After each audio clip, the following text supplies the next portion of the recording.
আজকের যে সমাজের যে এই যে এত অধঃপতন, আজকে যে সমস্ত বেদনাদায়ক ঘটনা ঘটছে আমাদের চারিপাশে, আমাদের সমাজের যে সমাজ ব্যবস্থা এবং আমাদের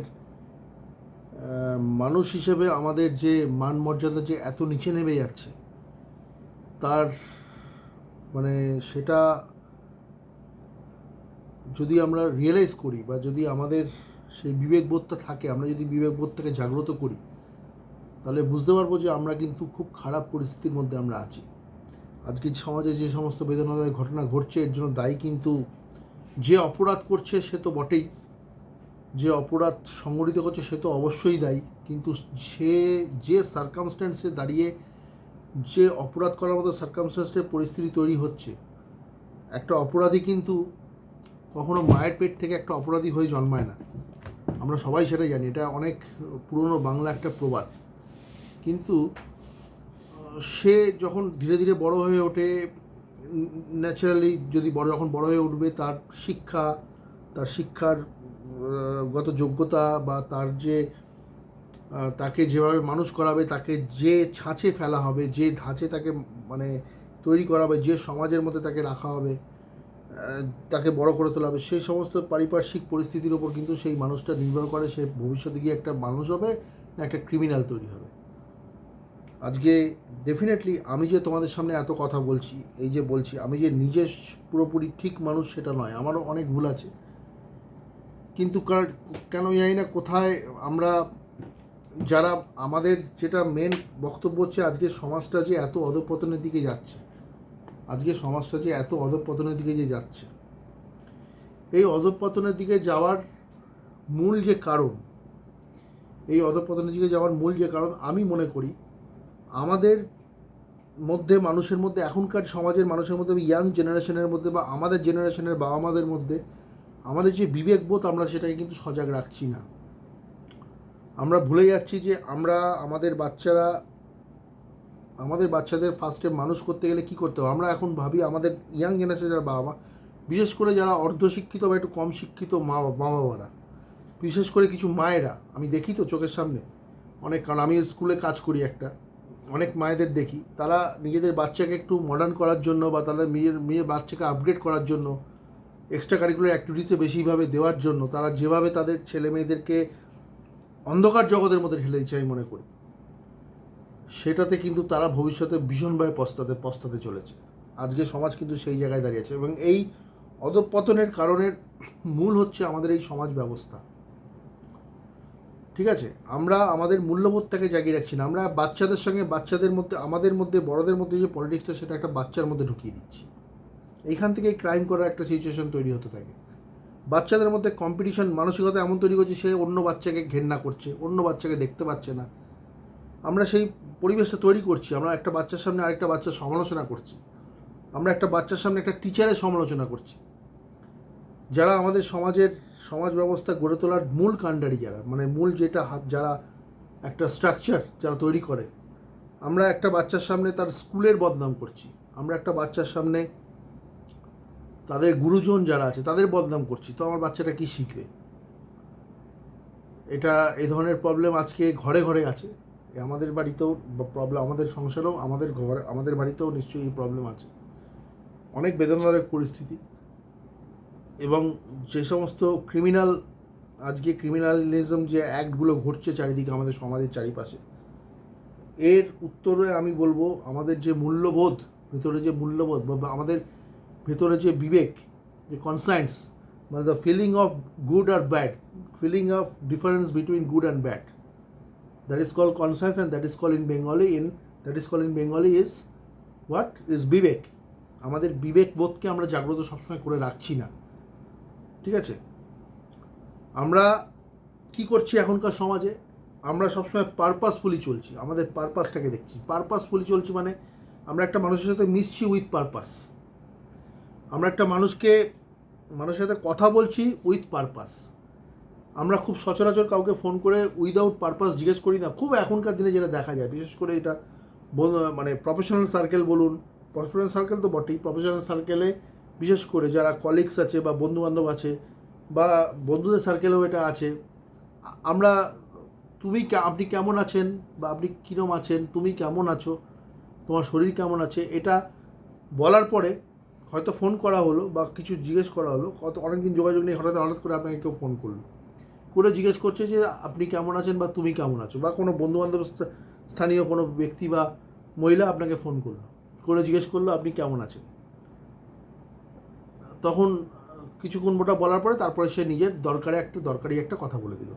তাহলে সেই কারণেই সে ফোন করেছিল। আমার বক্তব্য হচ্ছে সেই কারণেই ফোন করে, শুধু কারণটা বললেই হয়? আমি কেমন আছি জানার দরকার কী আছে, বা আমি কেমন আছি, আমি কি করছি, আমার সেটা জানার দরকার নেই।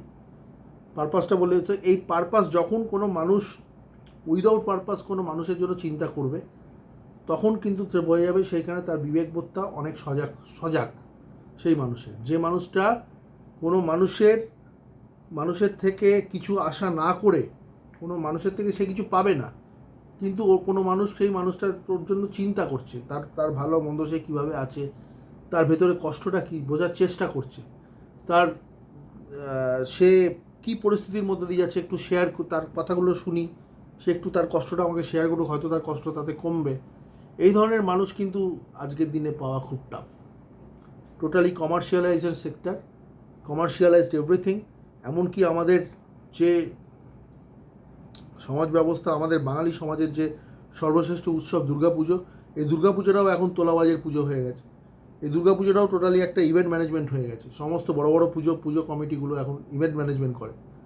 দুর্গাপুজোর সেই আগেকার দিনের সেই একটা মানে সহজ সরল যে মনোভাব, যে একটা পুজো আসছে, তার ঠাকুরের মাহাত্ম্য, ঠাকুরের যে মূর্তি, সেই মাহাত্ম্য আস্তে আস্তে আমাদের কাছে কমে যাচ্ছে। আমি যে চোখের সামনে এটা আমরা দেখতে পাচ্ছি, আমরা এটা চোখের সামনে দেখছি এটা আমি যে জিনিসগুলো আমি শেয়ার করছি, যে কথাগুলো শেয়ার করছি, এটা ফ্যাক্ট। হয়তো অনেকে গুরুত্ব দিচ্ছে না, আমি সেটা আশাই, গুরুত্ব দিচ্ছে কি দিচ্ছে না আমার তাতে কিছু যায় আসে না। যদি একজন আমার ভিডিও দেখে আমার কথা শুনে যদি আমাকে প্রেস করে, আমি তাতে খুশি হব। কারণ আমি যে কথাগুলো বলছি এগুলো ফ্যাক্ট। আজকে একটা সমাজ ব্যবস্থা নষ্ট হচ্ছে, আজকে সমাজে এত বড় বড় ক্রাইম ঘটছে, যে অন্যায়গুলো ঘটছে, তার জন্য দায়ী কি শুধু অপরাধী? তার জন্য দায়ী কিন্তু শুধু অপরাধী নয়, তার জন্য দায়ী এই অপরাধীকে অপরাধ যে করছে, সে যে অপরাধ করছে, সে তার চারিপাশের সার্কামস্টান্সগুলোও দেখতে হবে। আমাদের চারিপাশে অনেক মানুষ ঘুরে বেড়ায়, আমার চারিপাশে, তারা সব ভদ্র সভ্য, অনেক বড় বড় চাকরি করে, অনেক হাই প্রোফাইল ব্যবসা করে, বিজনেস করে, তাদের প্রচুর টাকা, হ্যাঁ, মানে তাদের কথাবার্তার ধরন ভঙ্গিমা খুব সভ্য ভদ্র, আমার মতো এত খারাপ নয়। আমি আমি এত মিষ্টভাষী মানুষ নয়, ডেফিনেটলি আমি স্বীকার করছি। কিন্তু তারা যেভাবে নিজের বিজনেস মাইন্ডটাকে কাজে লাগিয়ে যেভাবে মানুষকে ঠকাবার চেষ্টা করে, সেটা কিন্তু খুব মানে একটা ডেঞ্জারাস জিনিস। ফ্রাস্ট্রেশন এই কারণেই হয়, অনেক ক্ষেত্রে ফ্রাস্ট্রেটেড হয়ে যায় মানুষ ফ্রাস্ট্রেটেড হয় যারা সৎ মানুষ, যারা জীবনে চট করে কিছু করতে পারে না, কিছু করতে গিয়ে কিছু এমন ভুল কাজ করে ফেলে যার থেকে বেরোবার উপায় থাকে না। এরকম মানুষ প্রচুর তো আছে, সেটা আমরা হয়তো খুঁজে পাই না। আমার চেনা পরিচিতের মধ্যেও একজন আছে, আমি তাকে দেখি সারাক্ষণ সে ফ্রাস্ট্রেটেড অবস্থায় থাকে। সে কিন্তু সৎ মানুষ, সে কিন্তু ভালো মানুষ, সে কিন্তু একটা রিয়েল জেন্টলম্যান। কেউ বলতে পারবে না সে জেন্টলম্যান নয়, কিন্তু তার মুখে হাসি নেই, তার মুখের ফেসের মধ্যে সবসময় একটা ফ্রাস্ট্রেটেড একটা ভাব। মানুষকে দেখলে সে বিরক্ত হয়ে যাচ্ছে, কারণ সে চারিপাশে দেখছে যে যারা তার সাবঅর্ডিনেট, বা যারা বেসিক্যালি যারা অ্যাকচুয়ালি তার কোয়ালিফিকেশনের ধারে কাছে নেই, তার থেকে বেশি কিছু উপার্জন করছে, তার থেকে বেশি মানে ফ্লারিশিং ওয়েতে তারা মেলামেশা করছে, লাইফটাকে এনজয় করছে, হাসি ঠাট্টা করছে, মজা করছে, কিন্তু সেই মানুষটা সেটা করতে পারছে না। ন্যাচারালি তার মধ্যে একটা ফ্রাস্ট্রেশন তৈরি হবে, কষ্ট তৈরি হবে। সে কষ্ট বোঝার মতো ক্ষমতা কারণ নেই, কারণ তোমার সাথে মেশে মানুষ অনেকে আছে, অনেক মানুষ এই সময় ধরনের মানুষের সাথে মেশে মানুষ দরকারে, সেই মানুষটাকে দরকার ছাড়া কেউ চেনে না। আমি যার কথা বলছি, প্রয়োজন ছাড়া তাকে কেউ ফোন করে না। যখন প্রয়োজন পড়বে তখন তাকে সে হয়তো ফোন করলো। কেউ একটা ফোন করে জিজ্ঞেসও করবে না সে কেমন আছে বা সে কী পরিস্থিতিতে আছে বা তার ভেতরে কী কষ্ট। মানুষের দরকার নেই, মানুষের জীবনে সুখী, তার সংসারে সে তার সমস্ত কিছু নিয়ে, তার নিডস অ্যান্ড ওয়্যারঅ্যাবাউটস নিয়ে সে সুখী, তার সেটা দরকার কী আছে? সেখানে তো তার এক পয়সা আমাকে যদি জিজ্ঞেস করে যে আমি কেমন আছি, তাতে কি তার কোনো ইনকাম হবে? আজকে সমাজটা এই জায়গাতেই চলছে। মানুষ কিন্তু পারপাস ছাড়া চলে না। উইদাউট পারপাস কিন্তু এখন মানুষকে চলতে দেখা যাবে না। খুব কম মানুষ আছে উইদাউট পারপাস চলে। উইদাউট পারপাস তোমাকে জিজ্ঞেস করবে তুমি কেমন আছো বা তোমার কী কষ্ট ভেতরে একটু শুনি, শেয়ার করো, আমি তোমার পাশে আছি। উইদাউট অ্যাডভার্টাইজমেন্ট করে অনেক কিছু করা যায় সবার সামনে, বেশ কারো কিছু অসুবিধা হলো সবাই মিলে বসে পিঠ চাপড়ে করে অনেক কিছু বলা যায়। কিন্তু উইদাউট কেউ জানতে পারবে না, তোমায় কেউ বলবে এসে তোমার কী কষ্ট বলো, তোমার কথা শেয়ার করো, তোমাকে আমি হেল্প করি, দরকার পড়লে সত্যিকারের আমি তোমার পাশে এসে দাঁড়াই ফিজিক্যালি। এই ধরনের মানুষ পাওয়া কিন্তু খুব টাফ, আশা করা খুব টাফ। এটা আমাদের এই সমাজের নীতি। এবং আমাদের এই সমাজের চারিপাশে যে ক্রাইমটা ঘটছে, আমি বলবো এখানে যেমন ছেলেরা যেমন সমানভাবে দোষী, সেখানে কিন্তু মেয়েরাও কিন্তু দোষী। বিশেষ করে আমাদের আরবানাইজ সেক্টরে, আমাদের শহরের যে মেয়েরা যারা আছে,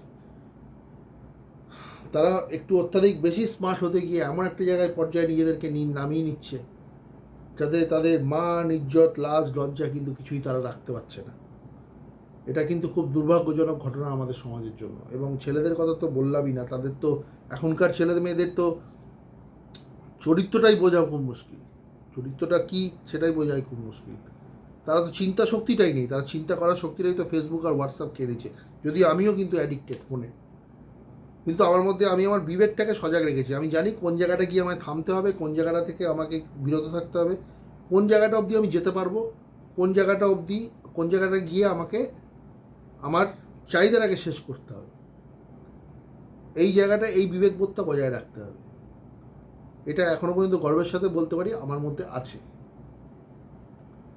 আমার তো অনেকে আছে, যে অনেক মানুষ আছে, অনেকে নেশা করে, প্রচুর নেশা করে অনেক কিছু নাকি ভুলে থাকা যায় নেশা করলে।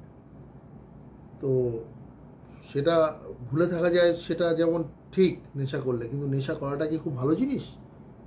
নেশা করাটা খুব খারাপ জিনিস।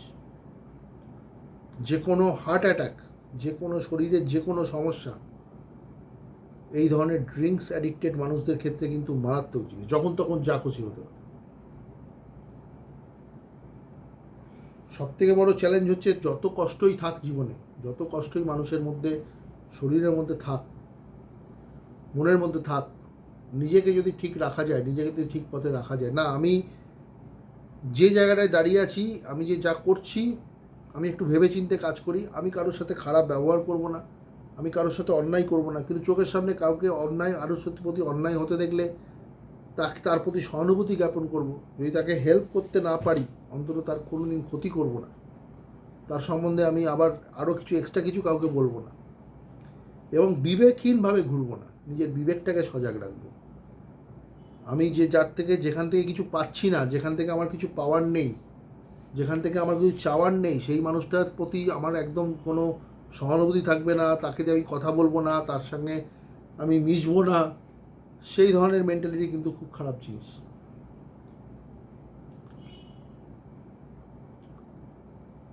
আর যেটা সবথেকে বড় কথা হচ্ছে যে সমাজটা, আজকের ইয়াং জেনারেশনের যে এই যে মানে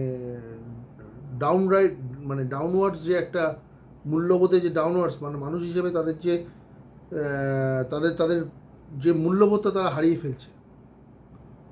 তারা কেরিয়ারিস্টিক, ঠিক আছে, তারা সব কিছু করছে, পড়াশোনা করছে, সব কিছু করছে, কিন্তু তাদের মধ্যে যে মূল্যবোধটা, মানুষের জন্য চিন্তা করার বা নিজের চিন্তা শক্তিটা বাড়ানোর, সেই জিনিসটা কিন্তু তারা হারিয়ে ফেলছে।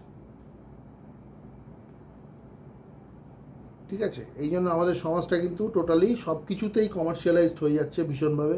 কোনো জায়গায় মনুষ্যত্ব বা হিউম্যানিটির কিন্তু কোনো গ্রাউন্ড হিসেবে কোনো কিছু দেখা যাচ্ছে না খুব একটা।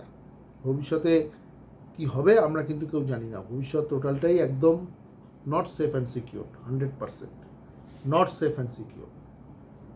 এখান থেকে বেরোতে গেলে সবার আগে আমাদের নিজেদেরকে মানুষ তৈরি করতে হবে, আগে নিজেদেরকে মানুষ তৈরি করতে হবে। আমরা পড়াশোনায় খারাপ হতে পারি, আমরা লেখাপড়া নাও জানতে পারি, আমরা অনেক কিছু নাও জানতে পারি, কিন্তু আমাদের ভেতরে যে মূল্যবোধ আছে, যে কনসায়েন্স আছে বা যে বিবেক আছে, সেটাকে আমরা সজাগ রাখতে তো অবশ্যই পারি। আমরা এই ডিটারমাইনটা করতে পারি কোনটা, কোনো জিনিসটা যদি একটা যে কোনো জিনিস আমাদের ফেস করতে হয় বা যে কোনো পরিস্থিতিতে আমাদের যদি পড়তে হয়, সেই পরিস্থিতিতে কোনো জিনিস কোনটা ঠিক কোনটা বেঠিক, কোনটা রাইট কোনটা রং, সেটাকে যাতে আমরা ঠিকমতো সেগ্রিগেট করতে পারি।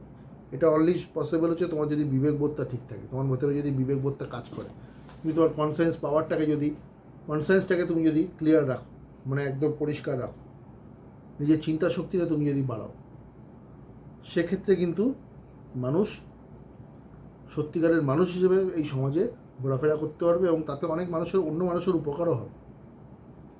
আরেকটা এটা বললাম, উইদাউট পারপাস মানুষের সাথে মিশতে হবে। আমি পাবো না, হয়তো তার থেকে কিছু পাবো না, তার থেকে আমার কিছু পাওয়ার নেই, আমার কোনো বিজনেস নেই তার সাথে, তাহলে আমি তাকে এড়িয়ে চলবো, তার সাথে কথা বলবো না, এটা খুব পেনফুল। হয়তো সেই মানুষটা আমাকে ভালোবাসতে পারে, হয়তো সেই মানুষটা আমাকে অনেক গুরুত্ব দেয়, কিন্তু আমি তাকে পাত্তা দিচ্ছি না, এটা খুব খারাপ জিনিস, এটা ভালো জিনিস নয়। তো যাই হোক, আমার ক্লাসে আমি অনেক সামাজিক বক্তব্য রাখলাম আজকে ক্লাসে অনেকটা। আজকে আমার ক্লাসটা আমি শুরু করব ভেবেছিলাম যে গ্র্যাচুইটি নিয়ে আমরা আলোচনা স্টার্ট করব।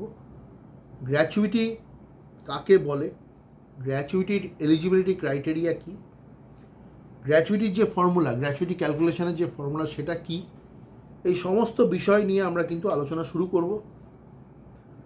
তার আগে আজকে একটা আমি গ্র্যাচুইটি কাকে বলে জাস্ট একটা ওভারভিউ দিয়ে আজকে শেষ করব। আজকে আমার ক্লাস করার মুড নেই, তাও আমি আজকে এই ক্লাসটা করছি। আজকে একটা মা বাবা হিসেবেও বলো, বা একটা বন্ধু বান্ধব হিসেবে বলো, বা একটা দাদা হিসেবে বলো, আজকে সত্যিই খুব দুঃখের দিন। আমাদের সমাজের একটা অত্যন্ত একটা মেধাবী একটা স্টুডেন্ট আজকে অবশ্যই এটা ঘটনাটা ঘটেছে গত দুদিন আগে, তো আজকে তাকে অকালে চলে যেতে হয়েছে আমাদের এই নোংরা সমাজের জন্য, নোংরা সমাজ ব্যবস্থার জন্য, যে কোনো কারণেই হোক। সে একজন তার একটা প্রমিসিং কেরিয়ার ছিল, বাবা মা কত কষ্ট করে একটা বাচ্চাকে মানুষ করে। আজকে আমার মেয়ে ক্লাস 5-এ পড়ে, আমি সেই 5 অবধি 5-এ যাচ্ছি, এতদিনেই আমি বুঝেছি যে একটা বাচ্চা মানুষ করা কতটা টাফ। বিশেষ করে আমার মিসেস, যে মেয়েটা বেসিক্যালি আমার মেয়ের পড়াশোনা সব কিছু আমার মিসেস দেখাশুনো করে, তাতেও আমি বুঝি যে কতটা একটা বাচ্চা মানুষ করে, এত কষ্ট করে একটা বাবা কত তিল তিল করে কত কষ্ট করে একটা সংসার বাঁচিয়ে একটা বাচ্চাকে তারা বড় করে, তাকে পড়াশুনো শেখায়, বড় করে, তারপরে যদি সে অকালে চলে যায় তাহলে তার পরিস্থিতিটা কী হতে পারে। আমরা তো অনেক কিছু করছি, প্রোটেস্ট করছি, অনেক জ্ঞান দিচ্ছি, সহানুভূতি, কিন্তু তার যে বাবা মার ভেতরে কী হচ্ছে, একটা মাত্র সন্তান, সে নেই আর সে কোনোদিন ফিরবে না। কেন হচ্ছে এই ধরনের জিনিস, এগুলো আমাদের মাথায় রাখতে হবে। অনেক কিছু এর ক্রাইটেরিয়া, অনেক কারণ আছে, অনেক কিছু। আমি যে এই এত কথা বললাম, এটা কিন্তু আজকে এই রিলেটেড কথা বললাম। আজকে যে এই সমাজ ব্যবস্থা বা এই সমাজে যে আমাদের যে জেনারেশন, বিশেষ করে এই যে কারেন্ট জেনারেশন, এটা কিন্তু ভীষণভাবে আমি মনে করি ভদ্রবেশী একটা নোংরা সমাজের মধ্যে আমরা বাস করি। ভদ্রবেশী কমার্শিয়ালাইজড বা ফাইন্যান্সিয়ালি স্টেবলড একটা সমাজ, যার মধ্যে কোনো মূল্যবোধ বলে কিছু নেই, যার মধ্যে সব কিছুই গিমিক, সব কিছুই লোক দেখানো, সব কিছুই সাজানো, যার কাছে পয়সা আছে তার গুরুত্ব বেশি আছে, এইরকম একটা সমাজে কিন্তু আমাদের বসবাস করতে হচ্ছে। আমরা ভদ্র সভ্য ড্রেস পরে, আমরা ভদ্র সভ্যভাবে সফিস্টিকেটেড হতে অনেক দামি দামি গাড়ি চড়ছি, অনেক দামি দামি অর্নামেন্টস ইউজ করছি, অনেক দামি দামি গ্যাজেটস ইউজ করছি, সব কিছু করলেও আমাদের মধ্যে কিন্তু মূল্যবোধটা আমরা নেই, আমাদের মধ্যে সেই মূল্যবোধটা কিন্তু নেই সত্যিকারের, যেটা উইদাউট অ্যাডভার্টাইজমেন্ট লোককে দেখাচ্ছি আছে অনেক কিছু, কিন্তু ভেতরে কিছু নেই, সেটা কিন্তু আমরা হারিয়ে ফেলছি। এই সমাজ ব্যবস্থার আজকে যে অধঃপতন, ভবিষ্যতে কী হবে আমরা কিন্তু কেউ জানি না, কার জন্য কী অপেক্ষা করছে। তো যাই হোক, এগুলো আজকে আর ভালো লাগছে না। তাও আমি জাস্ট একটা আজকে গ্র্যাচুইটি, যেটা নিয়ে আমি আমার যে নেক্সট আরও 2টো ক্লাস হবে, নতুন একটা টপিক, এটা হচ্ছে একটা রিটায়ারমেন্ট বেনিফিট আমরা বলতে পারি। রিটায়ারমেন্টের যে বিভিন্ন বেনিফিট আমাদের এমপ্লয়াররা দিয়ে থাকেন, তার মধ্যে একটি ভীষণ গুরুত্বপূর্ণ একটি বেনিফিট হচ্ছে গ্র্যাচুইটি বেনিফিট। এটা একটা গ্র্যাচুইটি অ্যাক্ট আছে, সেই অনুযায়ী এই বেনিফিটটা কিন্তু একটা এমপ্লয়িকে দেওয়া হয় থ্রু এমপ্লয়ার। ঠিক আছে? তো gratuity is a financial component, or it is মানে I am personally telling to you that it is a financial gift. It's a thank you gift. You can say it's a thank you gift to an employee by an employer. Gratuity is a financial component offered by an employer to an employee in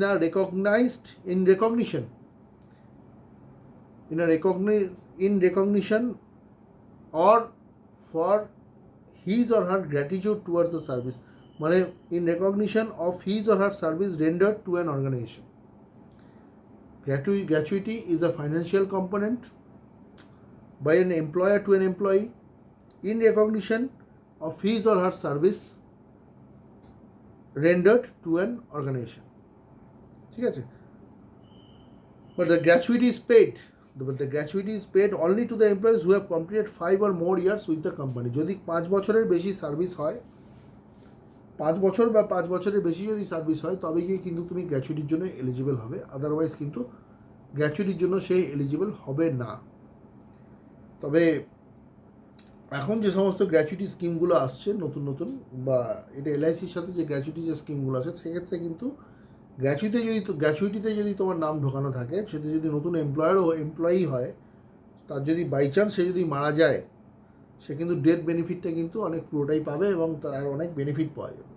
সেই জন্য গ্র্যাচুইটিতে 5 বছর complete না হলেও তার যে নামটাকে কিন্তু registry, যদি সে এলআইসির সাথে থাকে বা অন্য যে কোনো পদ্ধতিতে যদি গ্র্যাচুইটি থাকে, তাহলে সেখানে কিন্তু নামটা কিন্তু রেজিস্টার করা খুব দরকার। যদি তার 5 বছর সার্ভিস করা নাও হয়ে, মানে 5 বছর সার্ভিস নাও হয়ে থাকে, তাহলে গ্র্যাচুইটির অ্যাকচুয়াল ওটা ছাড়া আমি বলছি গ্র্যাচুইটির যে জেনারেল ক্রাইটেরিয়া কি, ইন জেনারেল 5 বছর বা 5 বছরের বেশি যদি সার্ভিস না হয়, তাহলে কিন্তু গ্র্যাচুইটির জন্য কিন্তু সে এলিজিবল হবে না। এটা আমরা জেনে থাকি, এটা থিওরিটিক্যাল একটা রুল গ্র্যাচুইটি, কিন্তু অ্যাকচুয়ালি কিন্তু তার রুল হচ্ছে 4 বছর 8 মাস যদি সার্ভিস করে, 4 বছর 8 মাস যদি কোনো এমপ্লয়ি সার্ভিস করে, তবে কিন্তু সে কিন্তু গ্র্যাচুইটির জন্য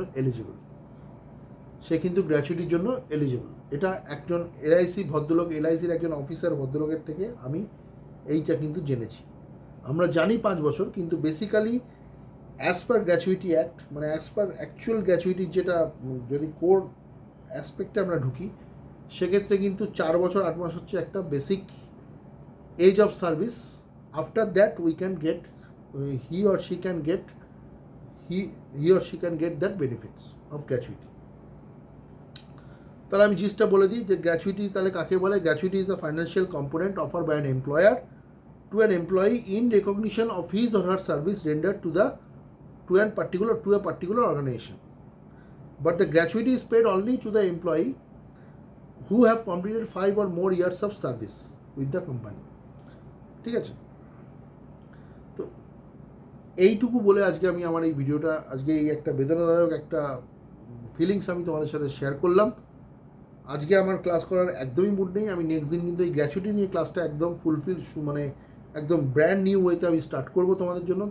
সেটার অপেক্ষায় তোমরা থাকো, আশা করো থাকবে, এবং নতুন ভিডিও তোমাদের সামনে আসছে, আরও ভালো সুন্দর ভিডিও আসবে কদিন বাদে বা এরপরে। পড়াশোনার অনেক ধরনের নলেজেবল ভিডিও ক্লাস আসবে তোমাদের সামনে। তো আমার চ্যানেলটা তোমরা যদি ফলো করো, ডেফিনেটলি সেগুলো তোমরা দেখতে পাবে। ঠিক আছে? আর যদি ভালো লেগে থাকে, ডেফিনেটলি তোমরা আমার চ্যানেলটাকে পারলে শেয়ার করবে বা সাবস্ক্রাইব করবে। ঠিক আছে? নমস্কার।